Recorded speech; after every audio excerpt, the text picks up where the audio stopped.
Welcome back, everybody, to the Cousin Connection podcast. No. Okay. That's Absolutely. Okay. That's 1 really second. creepy.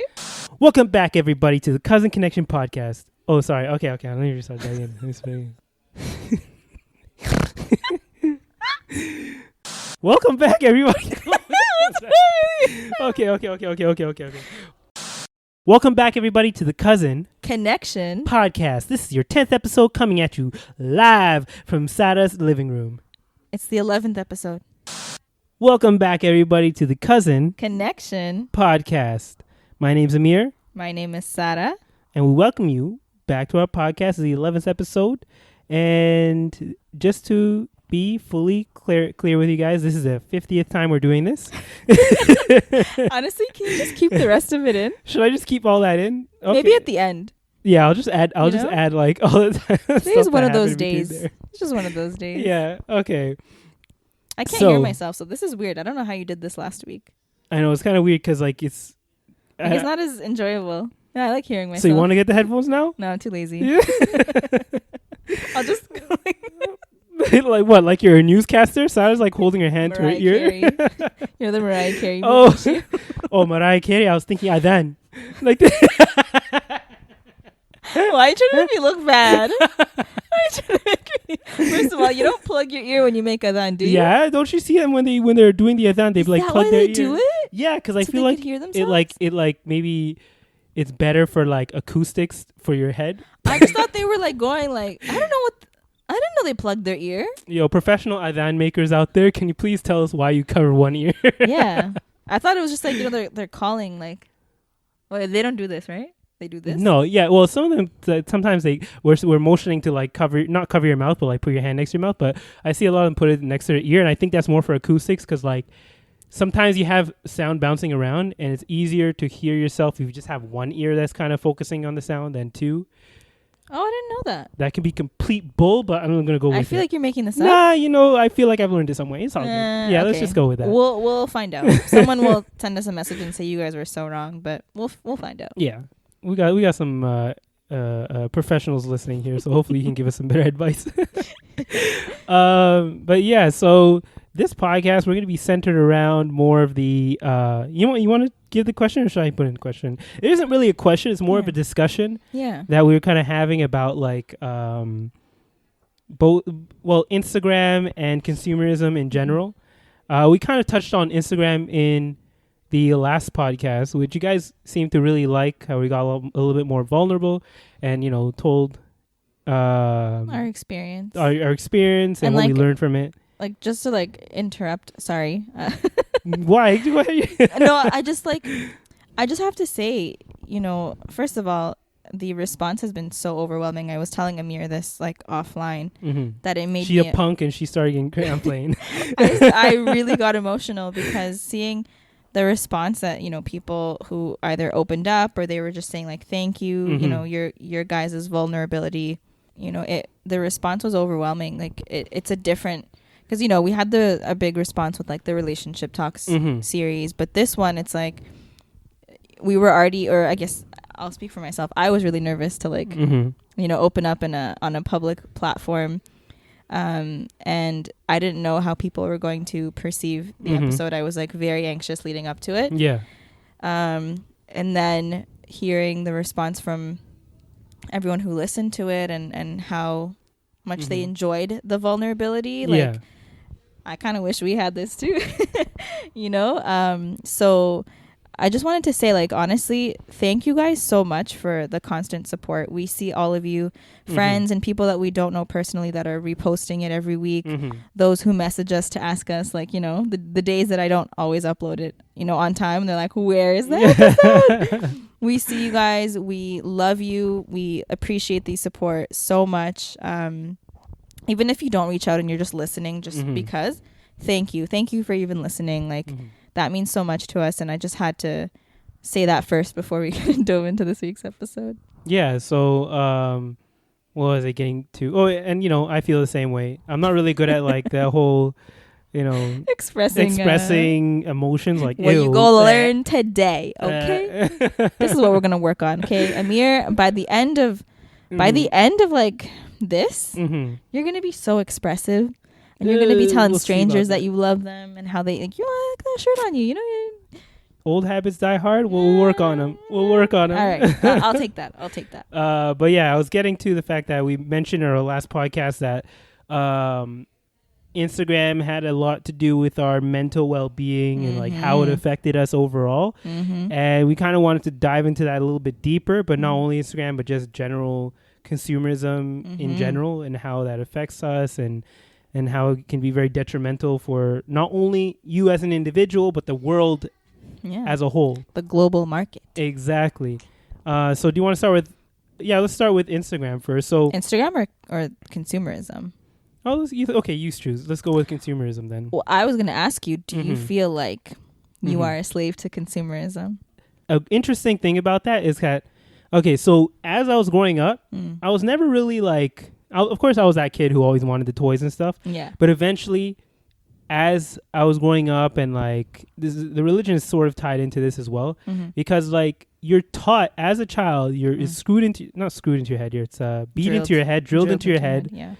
That, you know, this life is temporary. You shouldn't be putting too much value on like things in this life and just focus on your deen and stuff. And like deen over dunya, exactly.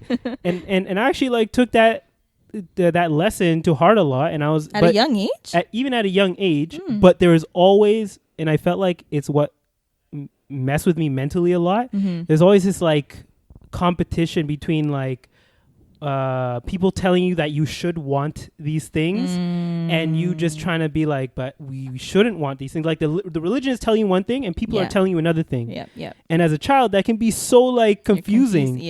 Because all your friends, all the people around you are saying, oh, look at that nice car over there. Look, this person has a big house. This person, you know, they have like the latest shoes, that kind of thing. But none of those things interested me. But I felt like I had to be interested in it. And I was weird for not being interested in it, because of a lot of those pressures from society, basically. So I feel that that's actually a lot more common than I actually originally thought it was. Like that feeling, that struggle, the internal struggle, internal conflict. But just no one speaks about it, so everybody just thinks that like that's what you're supposed to like and that's what you're supposed to do. And it takes a lot of your individualism away from you, because like you start to try and just assimilate with the crew or with what's cool and kind of make your choices based off of that instead of what's best for you, essentially. That was my kind of introduction to consumerism, essentially. And then, of course, as I grew up, I guess I should go into my whole life story here.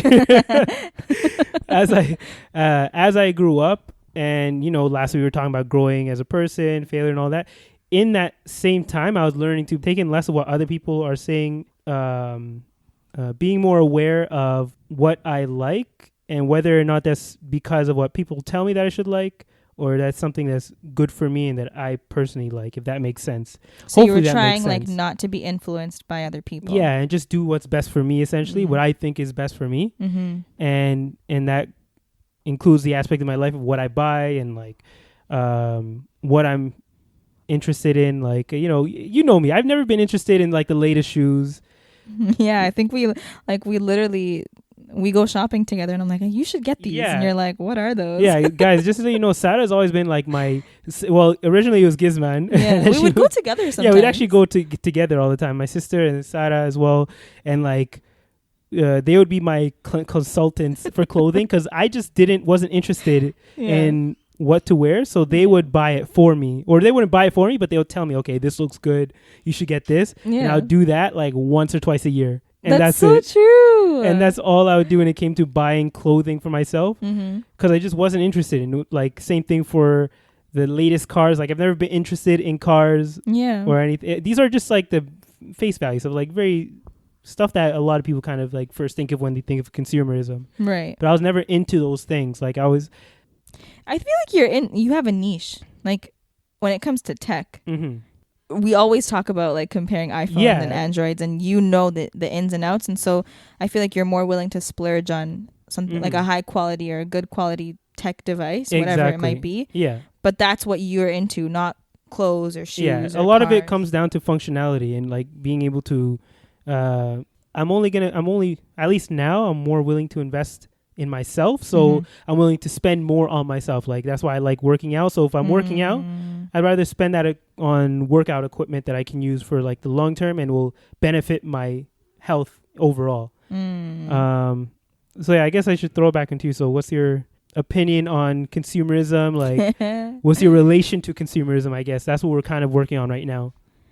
I'm going to be honest with you. I'm a slave to consumerism. 100%. Like ever since I was a kid, because I feel like our age group, like we're considered millennials. We are a very unique generation because we grew up in the 90s where social media wasn't really a thing. And so what influenced us was like TV commercials. Yeah.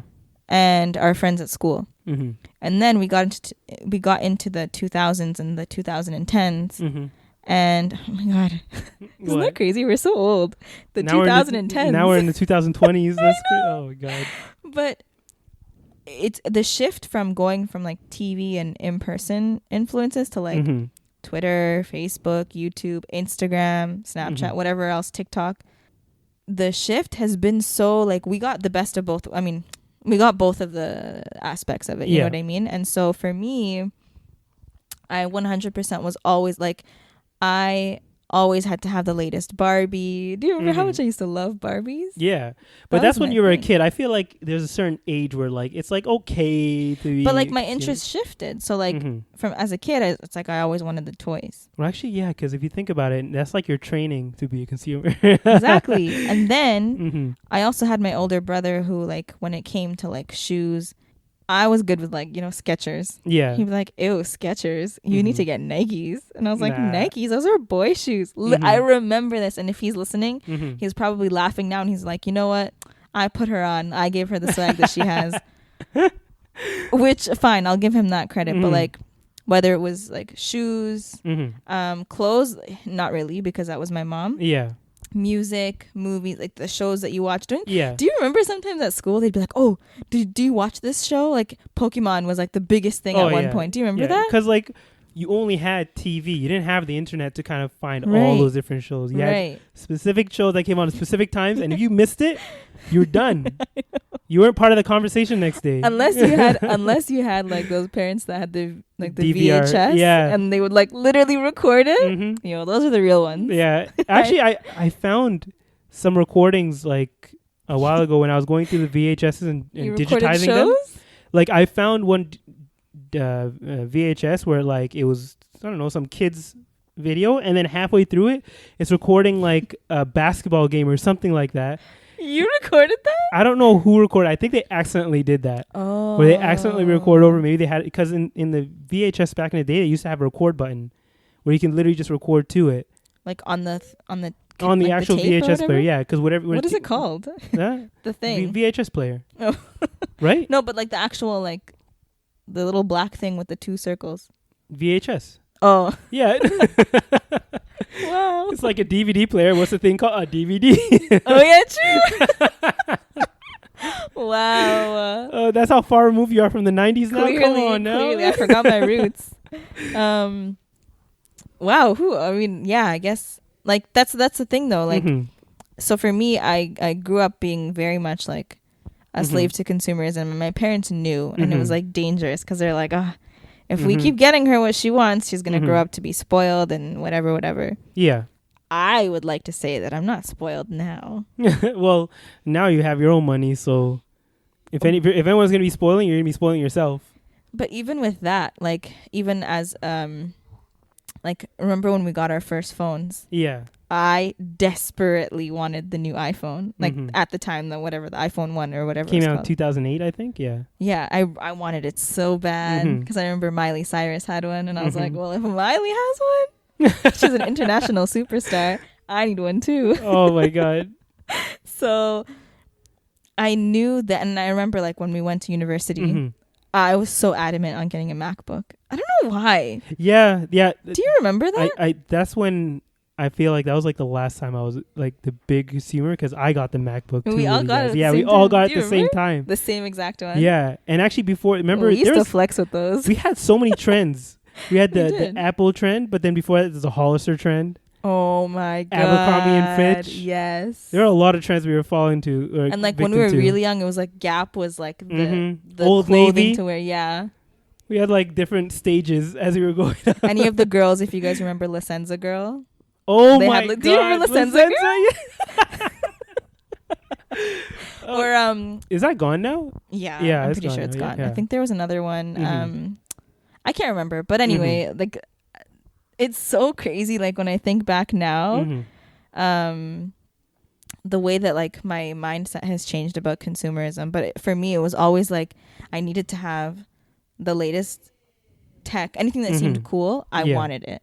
Because I wanted to feel like I fit in, which is so bad. No, but that's how they get you, right? Yeah, yeah, and like before, I feel like the shift has changed now. Like I mean, the marketing strategies have shifted now, but before it was mostly like whoever the celebrity was, they would pay them millions to advertise a product because if they have it, then they're cool. Then you're gonna want it to seem just as cool as that person. Exactly. Well, it's still happening today. Yeah. Yeah, but I feel like there has been such a huge focus on like influencer marketing more than celebrity marketing. Don't you think? I assume right now they're the same to me. Celebrities and influencers are the same. Honestly, not some influencers really, are even on a higher level, honestly. But celebrities are famous for whether it's they sing or they act or I don't know, whatever they do. Influencers are famous for like they are their brand. Like they're just famous for being them. But wasn't like Kim Kardashian was a celebrity? She's before an OG influencer, honestly. Yeah, but she wasn't on social media at first, was she? She was famous for something else. Actually, she kind of rose to fame first. Yeah, by being friends with Paris Hilton. And Paris Hilton was a celebrity, but what was she famous for? For being rich. Exactly. And she was on that show. That show. Well, I think she got the show for being rich. Yeah, like her. Yeah, I mean. I forget what the show was called, but I know what you're talking about. It's not The Sweet Life, it was right? with her friend, Richie. The Simple Life. Yeah, The Simple Life, like exactly. Life. Yeah. Nicole Richie. Yeah, they're just two rich girls just doing dumb stuff. Yeah. But imagine being famous for that.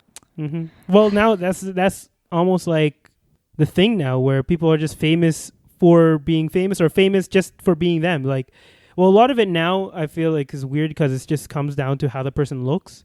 Yeah. Yeah, like you don't have to have any talent. You might be able to, I don't know, do like one TikTok dance and you got millions of followers right away. It's so insane. Like part of me wants to think that like, okay, the power of this new generation of kids, they are powerful, okay? Yeah, definitely. They're very powerful. And if they like you, you're an instant success. But like part of me is like, do they just like you because you look good, or do you have a good vibe, a good aura? Like, are you someone that's enjoyable to watch, or is it just because like you know how to do this dance move and it's like a popular song? I feel like it's just a lot of like, I don't know if I can even say that word. It's a bunch of little horny little white boys who are just following these girls. The girls, yeah, but like I feel like, and then for the guys, it's the same thing, but just for girls. I don't know. Because I don't feel like that's not all the people that are popular. Like. Imagine think about it. Think about the most popular people right now. Okay, so if that's the case, then we can, if we've cracked the code on how to become famous online, why don't we, like, anyone could do it then? No, because, like, the big thing about it is that I don't want to make this a race thing, but you have to be white. If you want instant fame, you have to be somewhat white. Or, like a mix enough to where they'll like accept you, like light skin enough black that they'll accept you. You can't be too black, because if you're too black, that's not what they like. They want someone who they can show to their parents and be like, oh, this is someone cool. Okay, they're acceptable, kind of thing. But if you crank that blackness just a little bit too much, then your follower count starts going down. You're not put out there as much. Like, it's interesting. That's weird, but it's interesting. I feel like a lot of the social media game right now is influenced, maybe not intentionally, but like it's really geared towards just like white people or white kids in general. Those are the ones that I notice have been blowing up the most and the quickest. Because there are a lot of very talented people of colors in general, who are out there, and they have just as much a right to be as popular and put in just as much work, but they have to, like, there's that whole thing where they say you have to do like 10 times the work to get like, just like half the pay or half the like half of the revenue, or not revenue, the reward. I don't know. I know what you're trying to say. Yeah, you see what I'm trying to say. But it's crazy because these, white influencers are getting famous for, I don't want to say imitating black people, but let's look at like Kylie Jenner, for example. Yeah. Kylie and her friend. Yeah. That one girl, the blonde one. A lot of times, this is like totally off topic, but like if you look at the ideal. No, this is kind of on topic in general of like Instagram and social media and how it's kind of warped society in a way. Like what I was trying to say was like, if you notice sometimes like her skin color gets really dark. Yeah. She's like really, really tan. Yeah. She's done her lips before. Yeah. Probably got some sort of like surgery on her body to look more curvy. Definitely got surgery. And the thing is that like you could have a person of color who naturally looks like that, and a lot of black people who have more fuller lips have gotten made fun of like in the past, and they now still it's might like, get made fun of it. Yeah, but like now it's like the thing to do, and there's like this trend on TikTok now where everyone and their mama is getting a BBL. Do you know what a BBL is? Yeah. First of all, it's like one of the most dangerous surgeries out there. Yeah, you saw that TikTok too? Wait, with the guy? Yeah, the guy talking about it. Do you like the black guy, right? Yeah, it was a white dude, I think, a white doctor. There's this one guy who his whole like TikTok is it's the hashtag is called the BBL effect. It is so funny. I have to show it to you after. Okay. But like the way that he acts. Yeah. It's so funny to me because that's how like Kylie Jenner acts. And it's like these influencers or whatever you want to call them, they get so popular on imitating black people, black culture. But if a black person does it, they're just like not like they don't even get half of the recognition. It doesn't make sense. Like and that's the thing about social media these days is that a lot of it, a lot of the most popular people are popular because they're kind of imitating black people and black culture in general, right? They're almost not whiteifying it, but like they're essentially, because it's a person, a white person doing it, it's more acceptable. It's more acceptable, right? More mainstream. Yeah, more mainstream to them. But then once the black person does it, oh, they're ratchet. Yeah. Oh, they're ghetto, that kind of thing. But it's such a double standard when it comes to social media, right? 100%. And the funny thing is that I was actually watching a video, and this is just a good lesson in general. A lot of the photos you see on Instagram, all of them, not all of them, a majority of them are doctored. Oh yeah. Yeah, a majority of them are doctored. Like you mean like they're edited, right? They're edited, exactly. And I think someone put it together where it's not only the pictures now, because pictures you can get away with editing and stuff because it's just still, right? Right. But now because of the rise of filters, oh my God, people are able to adjust how their body looks in videos. Isn't that like, imagine the body dysmorphia that this next generation is going to have. Like our generation probably already had it a long time ago. Like we've already talked about body dysmorphia too, very briefly, but imagine you get so used to seeing your face on a filter and then when you look in the mirror, you're like unsatisfied because you're like, oh, why do I look like that? And because of social media, a lot of surgeons or plastic surgeons have actually had people come to them. They say, okay, they take a photo of themselves with a filter and say, I want to look like this with the filter on. That's or so they'll take like an up. influencer online and be like, I want her body. I want to look like her or him. No. Yeah. And this is going both ways now. Before it used to be a lot of majority, or at least I think a majority women. Yeah. But now guys are the same way, right? They all want the chisel. They want the chiseled abs, and you can get surgery. Yes, you can get surgery for that now. Says who? Because I'm gonna look that up real quick. No, but they don't realize that a lot of it comes down to good lighting. It comes down to maybe they knew they were going to take this photo, so they got the pump. A pump is essentially right after the workout where your blood is still like within the muscles. Everything's a lot larger. And also there are certain things you can do to make your muscles more pronounced. So things that they would do like for bodybuilding shows where they would consume less water. They would take in a lot more sodium, I believe. So it would kind of saturate their skin, or like it would take the moisture away from their skin so they would look more vascular. Is that why they put on oil so that they don't look dry? Yeah, they put this like darker cream because it accentuates like the muscles. It makes them look Oh. more pronounced essentially. Oh, okay. So that's why they do it in body. That's why you see like it might look like they're black face, putting on blackface. Yeah, I'm like, how are they always so tan? Yeah, but it's really because it makes their muscles look more pronounced essentially. That's why you see in bodybuilding shows that someone who's like pale will come out looking like just as black as I do right now. Are they allowed to do that?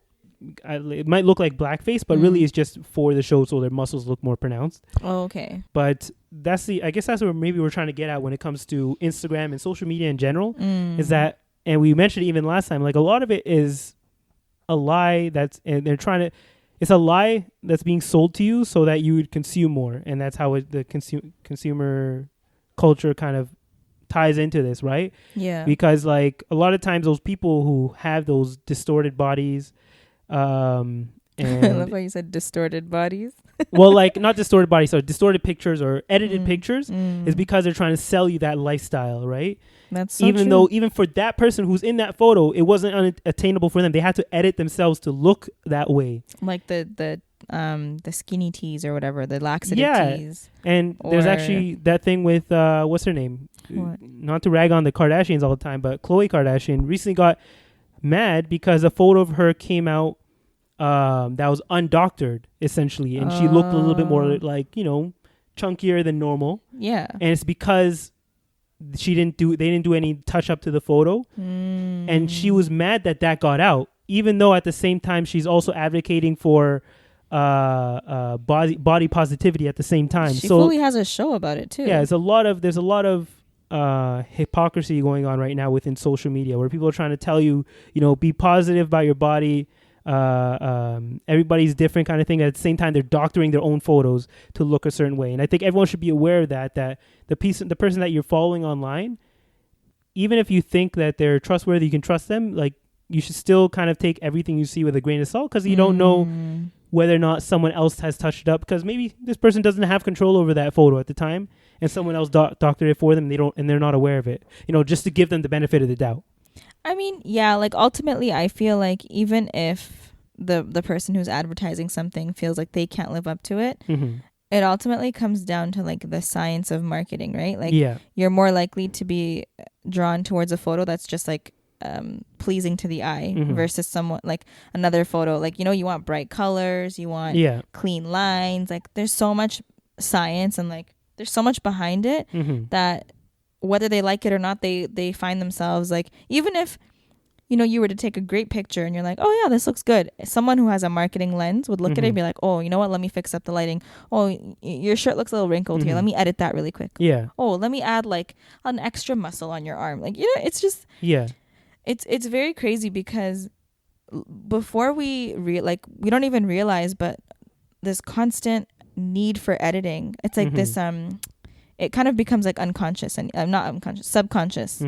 And you get used to seeing yourself edited, that like in real life sometimes when like you see someone online and you see them in person, you're like, whoa, you do not look like like you're a catfish.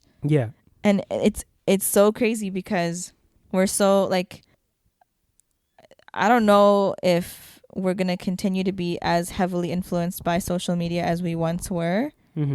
But like for me personally, like I'm trying to, I guess, just be more conscious about it. Yeah, and that's what we're trying to express to everyone else, is be more conscious about what you're seeing on there, and realize that a lot of it is kind of a front. It's not the reality of the situation, really. Like, but I still end up falling for like the ads. Like, you know how many times I've purchased things that I see on an Instagram ad when you're scrolling, you're like, oh, what is that? And that's because they're tracking literally everything you do. Yeah. And it's not only what you do on Instagram. They're taking like the biggest thing that a lot of these companies sell now is your information. It's not the stuff that you see at face value. Like when you go on Amazon, of course they're selling you items, but in the background, Amazon actually makes a lot of money off of selling your information about what you like, what you don't like. Essentially, they'll figure out everything about you, and then they'll sell that information to Instagram or to the advertisers. Essentially, is this what that whole thing about 5G is? Do you know anything about 5G? No, 5G is literally just a phone. It's just a next level of phone service. Like we have So why was everyone freaking out about it? conspiracies, man. Like no, but like what I don't understand. Huh? No, because it makes no sense. Like there's no logical explanation for why people are kind of going Why are they crazy about freaking- 5G. Yeah. Because 5G is literally just a higher frequency of Right. your phone signal, essentially. Like right now, we used to have 1G, Yeah. and we have 2G, 3G, 3G 4G. was it. Yeah, now we're on like 4G and a little bit like 4.5G or something like that. I don't know. And now they're moving up to 5G. And the only difference is that 5G uses higher frequencies in order to transmit the information.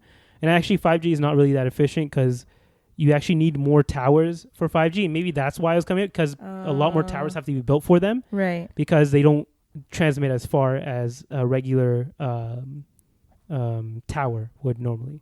And you have to kind of be like within range of it. Like it has to be in sight range. 5G is not really feasible in like long distance situations, but it's good for like cities where people are a lot closer. But a lot of that was just like conspiracies, theories kind of getting out there. And because of the internet and how the algorithm is kind of set up, one small thing can snowball very easily. Even false information can snowball to the point where it actually gets reasonable people to believe something as crazy as 5G, I don't know, being bad for you. And like I don't even know what the conspiracies are because I haven't even paid attention to them too that much. Yeah, me neither. But people have been going crazy about it. Like I see them freaking out about it online. I'm like, like I had no idea what it was about, but the power of social media. Yeah, that's unfortunately like it's a double-edged sword, right? Social media, it does a lot of good, but it also does a lot of bad. And it's like trying to find that balance. I feel like it has a really bad reputation right now. Social media? Yeah, but then again, like recently with the Palestinian situation, like we know we did speak a lot about that issues or a lot of the stuff that's going on without social media. So that's what I'm saying. Like it has its goods and it has its bads. It's positive, negatives, and that's true. But yeah. So like now that we were kind of talking about like more like individual stuff, but let's talk about like the jump back to the consumerism stuff, because a lot of that like actually kind of continue the conversation because we're talking about how they're trying to sell you things, right? And I don't think people realize about like the global impact of all of this abundance of I don't know how to exactly say it, but like of this overconsumption of just stuff in general, whether it's food, whether it's clothing, whether it's like electronics, like this, a lot of the issues that are currently going on in the world, no matter what you point to, it comes down to money and large corporations trying to influence different parts of the world so they can get cheap labor and make the things faster without having to pay their workers. And like we're seeing that whole issue with Amazon right now where they're literally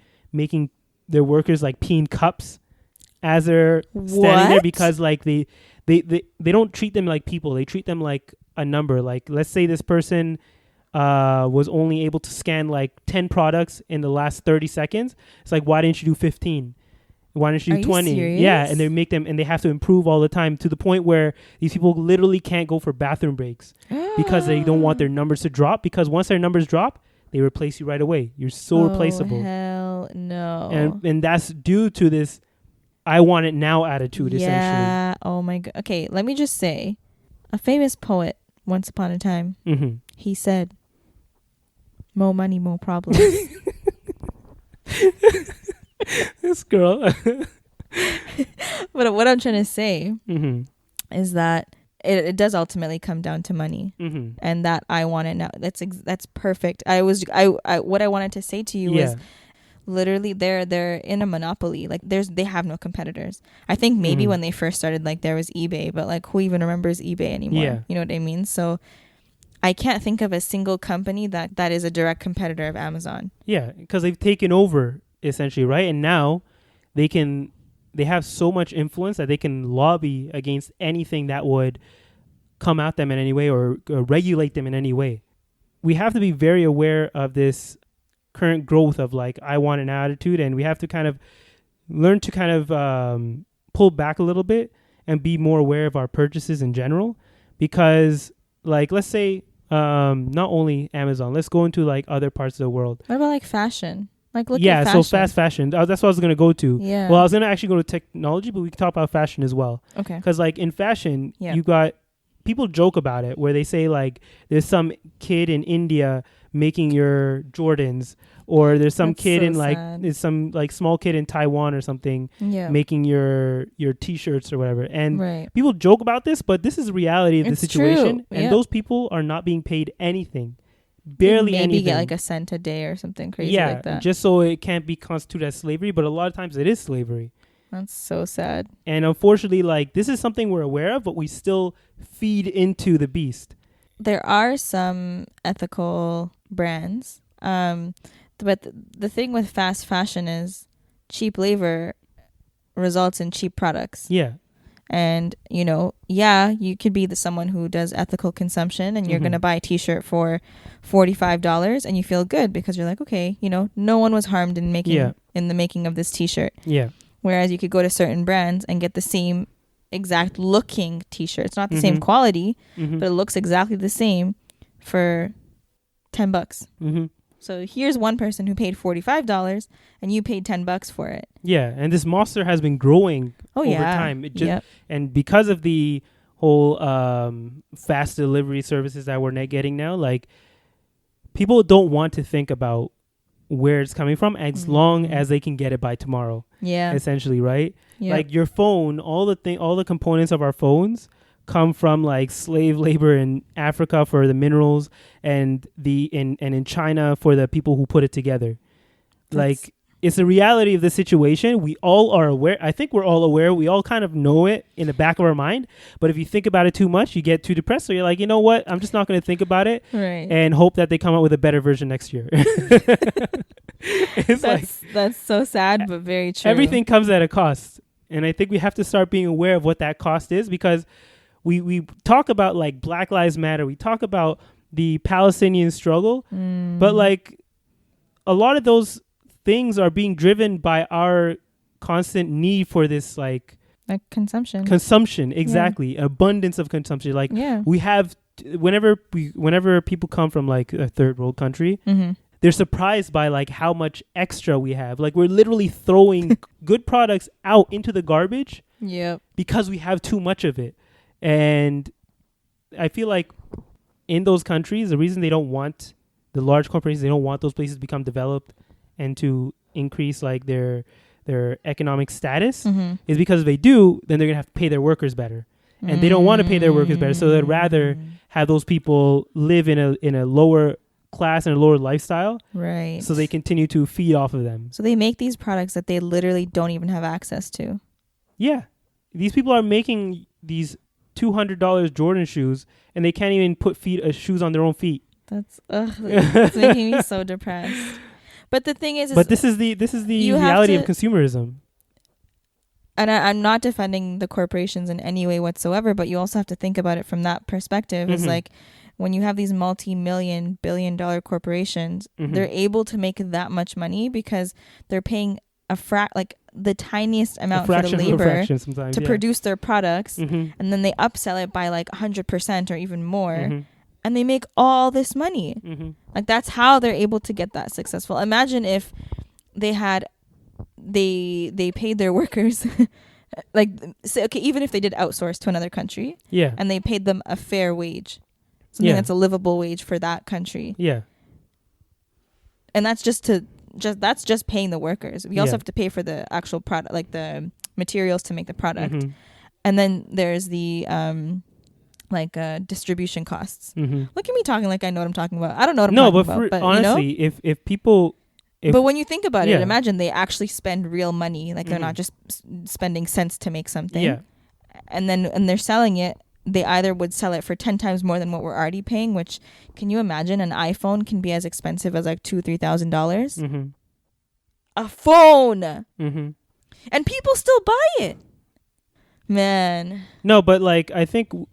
So pretty much what we're getting at is that, so like we know about this, but the reason that I feel like nothing will be done about it, because people don't want to, because they realize if they do fix those situations, we're going to have to end up paying more 5 times more for whatever shirts we're buying. That's what I was trying to say. 5 times more for that phone, 5 times more for your shoes or whatever. Because companies won't, like, imagine if you actually spend money in producing the products, and then you don't upsell too much. Yeah. You maybe upsell like 5%. You're barely going to be making money. It's not going to be worth it for you as a corporation. Yeah. So and I feel like they intentionally make it harder for you to buy local and to buy homemade stuff. Yeah, I was gonna say, like, or if not you want to homemade, but support locally made stuff. small businesses, or like, a lot of people will be upset because they're like, we want to support you, but if your product is $300 and I can get the same thing for $50, like, why should I support you? Yeah, but like a lot of the issues that we talk about on Instagram and we not champion, but we talk like the Palestine issue or whatever Those going are on. more world issues, social, like like world issues in general. A lot of them won't be solved until we start to address that consumerism issue, because I feel like the Western world is driving a lot of the issues that are going on in the rest of the world. You mean like they're influenced by? Yeah, like in America, let's say America, they needed oil, to support all the Americans, whatever, who were buying more cars or whatever. So they literally destroyed a country to get it. So unless we start, crazy. It requires so much work, and you feel like futile. But I think if you really sit here and think about how can I solve the world's problems, but you can start. You can start as an individual by trying. But can you really make that much of a difference?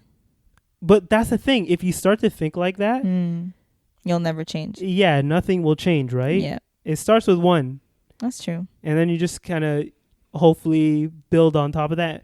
I don't see where it's going though right now, because it's not sustainable at all. I was gonna say, like, imagine if there was an ethical brand, for whatever, maybe food, clothing, technology, whatever the case may be, and it was ethical and affordable, groundbreaking. Yeah, and it doesn't exist. That's a big part of it. Money Let's is be business partners. I'm sure you can always find something that's local. Isn't like Gildan a American company or something like that? What? Gildan, you know that Gildan, they make like the t-shirts for everyone.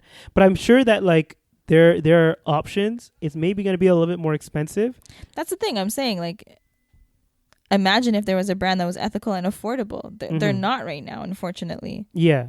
Like, if I have to pay $90, no, but that's because we haven't looked, because it's been what's been put in front of us. I don't think it exists. But maybe what's affordable is fast fashion.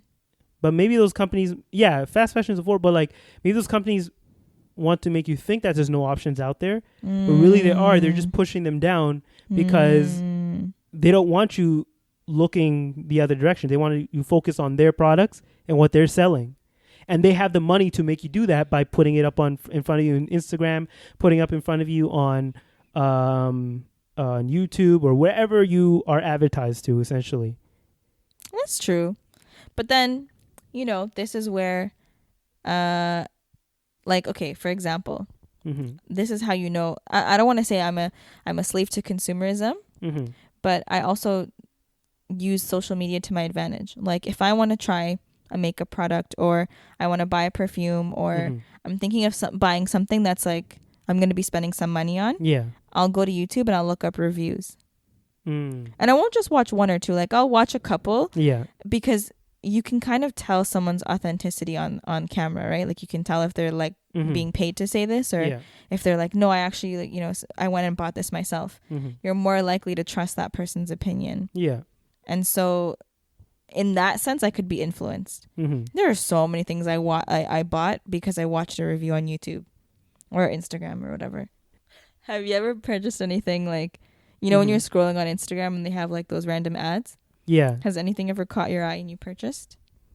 Actually, that Grateful Apparel shirt that I wore last week, the one that we mentioned on the podcast, I actually bought that from an Instagram ad. Really? Yeah, so that was something. But like, I just liked it because it had a good message on it, and also because it said on the site like locally sourced. So it was like it was made at their plant, and you can tell like from the material on there, like they actually made that there.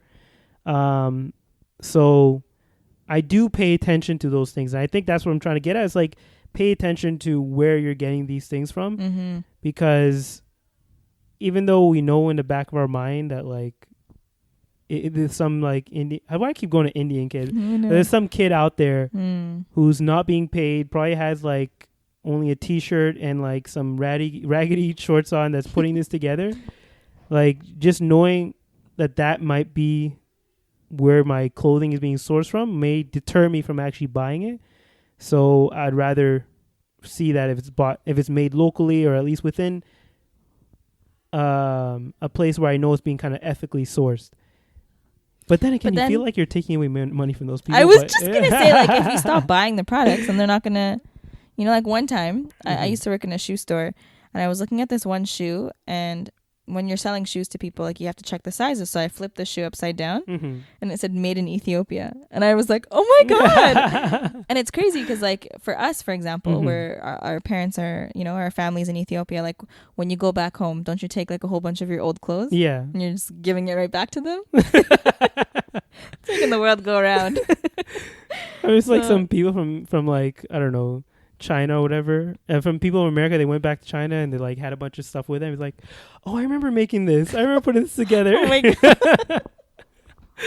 Is that racist? No, actually, I don't know. But it's just, I think that if everyone in the world, which is impossible, but imagine if everyone in the world started to be more mindful of their consumption, how quickly we could influence not just the economy, but how people buy things. We could influence, like, people don't realize the power in numbers. Yeah.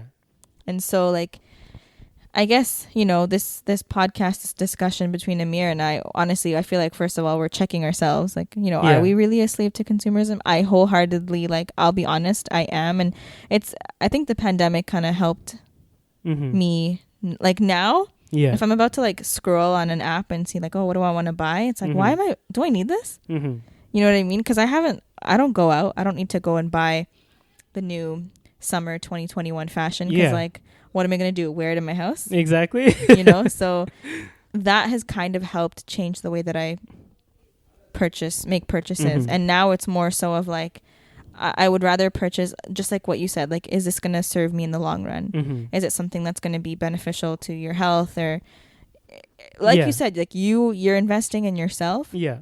And whatever you need to do to invest in yourself, like, you're more willing to pay more for it. But, you know, sometimes people consider investing in themselves as dressing well or driving a nice car. I don't know. It varies from person to person, right? Yeah. So, like, we're not sitting here to say, don't buy a nice car, don't buy nice clothes. That's not what we're saying. We're just saying, I guess, be more mindful of what you're consuming.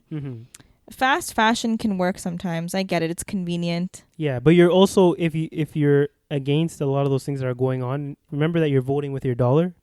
So if you're buying from those same companies who are taking advantage of those people, then you're essentially saying, I don't like it, but as long as I don't see it, I'm okay with it. It's like I don't know if you saw, but one of the, I don't know if they're like the head designers or something of Zara, attacked a Palestinian model, I believe, on social media. Yeah. So a lot of people are boycotting Zara now. Yeah. So. But I feel like I like seeing those things when people realize that how they can vote with their dollar. I love seeing even that. By not purchasing from a place. Yep. But I wish that it was done more on a global scale, and like people realized that it's not only Zara, like, even though they said that dumb thing, like there are other companies out there that are taking advantage of people around the world. Nike. Nike. I can't lie though, I like my Nikes. Yeah, exactly. Like, I don't know, you're finding yourself between a rock and a hard place. You're conflicted because you're like, I like these things. Yep. But at the same time, like, people are suffering to get me these products in the first place. I know. So what can you do in that case? And I feel like, you know, sometimes you have to make the hard choice. You have to be like, okay, I really like this. Well, maybe, you know what? Maybe we can continue to like these products, but we should start pushing these companies to start ethically sourcing their materials. And, you know, they're a large company. They can figure out how to do it while still, you know, keeping their bottom line in a good spot. while still giving it us at a reasonable price. Right. I'm willing to pay that extra $5-10 if I know that it's coming from. I don't think they would be jacking the price by $5-10. It might be like 50 to 100. Hey, there's always thrift stores. True. I remember back in the day, Mm-hmm. like if there were kids at school who like the worst rumor to be spread about you was like, oh, she buys her clothes from Goodwill. Mm-hmm. And now it's like literally all over social media. You'll be like, oh, cool. Where'd you get that shirt? I thrifted it. Mm-hmm. And you're like the coolest thing, like hipster and all that. Yeah, and I feel like that's actually going to strike a pretty good blow to the large companies out there, and maybe they'll start seeing that, okay, people are being more socially conscious. I feel like hopefully that will start to pay attention to what we're consuming and kind of try and make sure that wherever we spend our dollars is going towards something that's positive. And as long as you're aware that, or being more aware of what you're buying, and taking in that when you buy something, you're voting with your dollar, like I mentioned earlier, maybe it'll make you hesitate the next time you think of buying that next that next shirt or pants from that fast fashion brand that you really like. I mean, at the end of the day, when you're like about to purchase something, I think you should just ask yourself that question of like, do I want this or do I need it? Yeah. And that way, if you want it, I'm not saying you can't buy it, because there's also like the thing of, and I had this conversation with myself. It's like, well, if I want it, I can afford it. I'm just gonna get it. But like, what's the point? Like, have you ever been in that position where you look into your closet and you find clothes that still have the tag on it? You know how disheartening that feels? Like when I look at it, I'm like, what am I doing? Why do I have all this? Like, for what reason? And so now I feel like when life goes back to normal and we're out and about and like working outside of our houses, I'm probably going to do like a purge of all my clothes. Not all of them, but make room for my more there's this thing called capsule wardrobe, I think, where you buy staple pieces and you just wear that over and over and over again. Staple pieces? What are staple like pieces? you spend more money for good quality pieces that you're just going to wear for a more long-term period. Whereas if you were to buy like jeans for $20 on a site, it'll maybe last you like that season before it rips. Yeah. And I have a big problem with that, even with these pants that I'm currently wearing. Thunder thighs. Thunder thighs. You don't have thunder thighs. Well, not anymore, but for some reason it always just rips in between my thighs. I don't know. It's just, pants hate me for some reason. I wear them for one season and they're done. Even these ones, I think it's because... You go through pants that quickly? Yeah, like I bought these ones maybe near the beginning of the year, and they're already starting to like rip near the middle. I can feel it. How does that happen? I have no idea. I think it's just how I walk. And also because if you think about it, I'm walking almost 2 hours every day. I'm not 2 hours, maybe like an hour and a half. I go on my walks every day. You wear normal clothes. And I wear my normal clothes. Why do you do that? I don't know. Now I'm gonna change. Now I'm changing to more like workout leggings? Pants or whatever. But the reason I do that a lot is because I like reading while I'm walking. And then sometimes when I have to like put the book down, I have these like large cargo pants that have like giant pockets. Oh my god! Well, the ones I'm wearing now that rip, and they have like a nice, perfect pocket for my books. You love cargo pants. Yeah, so like I noticed I buy them for the utility, like because they have the large pockets, so I can put stuff in them. Go to Mark's Men's Work. What is that store called? Mark's Work. I'm not gonna wear work pants for my walks. Wear Dickies. They were Dickies. Yo, Dickies was a trend. I don't know why those were so nice. There's blocky pants. You look like a Minecraft character. It looked like, that, or like you just looked like, it looked like a jail uniform. Yeah. Like the khaki colored one. Yeah. Why was that in? I have no idea, man. We had some weird trends back in the day. Really weird trends. But I mean, I feel like this was pretty insightful. And now the next time I open up Amazon or one of my, shopping apps, I'm going to remember this conversation and be like, do I want it or do I need it? Yeah. Is this smart for me to buy? Like, I just want people to be more aware of what they're buying. Like, go ahead. I'm not saying like feel bad all the time. Like, I'm just assuming that these are coming. They could be coming from good sources. I don't know. But a lot of the times, if it's really cheap and a really good price, and it's like, how is it at this price? Yeah. It's probably a reason that it's at such a low price. But yeah, just be more aware of what you're buying. Research these companies. Maybe I don't think you should research them. If you research them and you find out the ugly truth, you can't handle the truth. If you can handle it, go ahead. It's like when back in the day there used to be like gummy candies. I know exactly what you're gonna say. And he'd be like, "This may have gelatin in it or not. I don't want to check because I don't want to have to not eat this anymore." There's always that one kid that's like, "Those are haram. They have gelatin." And I'm like, "Did I ask you though? Like, let me at least eat one." And you're like, "Really? Do that?" And you're chewing as fast as you can. Yeah, you're chewing it so you can swallow it. It's like, if this is gonna be the last piece I have, I'm gonna make sure it's the best one I ever tasted. Actually, when I was this is just really off topic, but it reminded me of that. When I was a kid, for some reason I used to think that like all chicken was halal, but beef was like specific halal and haram, right? So I used to always I loved chicken nuggets from McDonald's. When I found out that it was not halal, first of all, my heart broke. But I remember I was like, "Hey, if this is the last time I'm gonna have it, I'm gonna just enjoy it." And I ate every single bite as slow as possible. Oh my god. Sarah? This was a long time ago though. A very long time ago. And then I didn't have it for so long until I went to Dubai. Yeah. And then my cousin was like, "Okay, where do you want to go?" And I was like, "McDonald's." And he was like, "You want to eat McDonald's? We're in Dubai." Man. And I was like, "Yes, take me to McDonald's." So, on that note, thank you guys so much for listening to our podcast this week. Yeah. And, we look forward to hearing from you, your thoughts, your comments.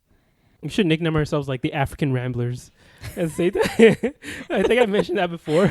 That was actually a potential name. Yeah. That I don't know. That came in kind of last minute, like late. I was like, African Ramblers. I think I actually came up with that name while I was editing a podcast. I realized we were rambling a lot. But you know what? It's our thing. Exactly. Yeah. And on that note. No, you got to say, my name is. Oh, yeah. What are you about to just say bye? Yeah. All right. On that note, I mean, we introduced ourselves in the beginning of the podcast, but follow us on Instagram, Cousin Connection Pod. Amir was taken. Ali Sarah 2 underscores. Bye.